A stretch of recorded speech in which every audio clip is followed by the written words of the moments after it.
Assalamualaikum warahmatullahi wabarakatuh. Di sini saya akan menjelaskan mengenai sistem-sistem perekonomian Pancasila. Apa sih itu sistem ekonomi? Sistem ekonomi adalah susunan unsur-unsur yang saling berhubungan dan saling bekerja untuk memecahkan masalah ekonomi serta mencapai tujuan tertentu. Kegiatan produksi, distribusi, konsumsi, itu semua berperan penting dalam sistem ekonomi sebagai satu kesatuan yang teratur dan dinamis, serta kekacauan dalam bidang ekonomi dapat dihindari. Perlu diketahui bahwa di setiap negara pasti memiliki sistem perekonomian yang berbeda, dan sistem perekonomian dibagi menjadi beberapa bagian. Lalu, apa saja sih sistem perekonomian itu? Dan Indonesia menganut sistem perekonomian apa ya? Yuk, mari kita bahas macam-macam perekonomian. Yang pertama, ada perekonomian sosialis. Sistem ekonomi sosialis merupakan salah satu sistem di mana pemerintah yang memegang kendali dan mengatur semua kegiatan ekonomi. Ada beberapa juga negara yang menganut sistem ekonomi sosialis, diantaranya ada Korea Utara, Cina, Kuba, dan Vietnam. Lalu yang kedua ada perekonomian kapitalis. Nah, perekonomian kapitalis ini merupakan sistem ekonomi yang sudah digunakan sejak dahulu hingga sekarang. Sistem ekonomi kapitalis merupakan salah satu sistem ekonomi yang memberikan kebebasan penuh kepada masyarakatnya untuk mengatur ekonomi mereka masing-masing. Pada sistem ini, pemerintah tidak ikut campur dalam kegiatan ekonomi mereka. Di antaranya, ada beberapa negara yang menganut sistem ekonomi ini, yaitu ada Amerika Serikat, Hong Kong, Singapura, dan banyak lainnya. Lalu yang ketiga, ada perekonomian campuran.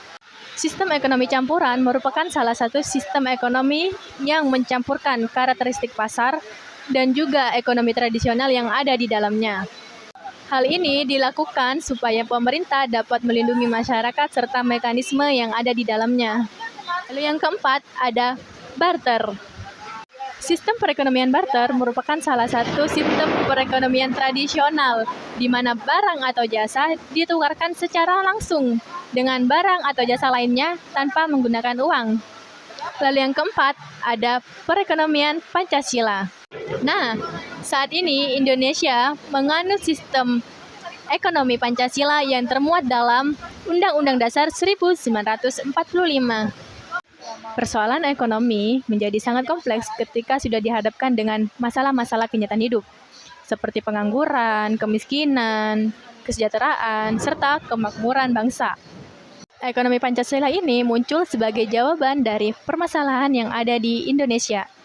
Secara sederhana, ekonomi Pancasila adalah suatu perekonomian yang menjadikan 5 sila Pancasila sebagai prinsip dasarnya. Ada 5 prinsip yang diterapkan sebagai kebijakan ekonomi Pancasila, yaitu sebagai berikut. Yang pertama ada roda kegiatan ekonomi bangsa yang digerakkan oleh rangsangan ekonomi, moral, serta sosial. Yang kedua, muncul kehendak kuat dari masyarakat untuk mewujudkan pemerataan sosial. Yang ketiga ada semangat nasionalisme ekonomi untuk mewujudkan perekonomian nasional yang kuat, tangguh, serta mandiri. Keempat, ada demokrasi ekonomi yang didasarkan kepada kekeluargaan dan kerakyatan. Yang kelima, ada keseimbangan yang harmonis, efisien, dan adil antara perencanaan nasional dengan desentralisasi ekonomi, serta otonomi yang luas, bebas, dan bertanggung jawab. 5 prinsip dalam sistem ekonomi Pancasila bertujuan sebagai mengatur dan menjaga roda perekonomian Indonesia tetap stabil. Kelebihan perekonomian Pancasila. Yang pertama, adanya kebebasan berkreasi dan berinovasi. Yang kedua, diutamakan untuk kepentingan rakyat dan kesejahteraan.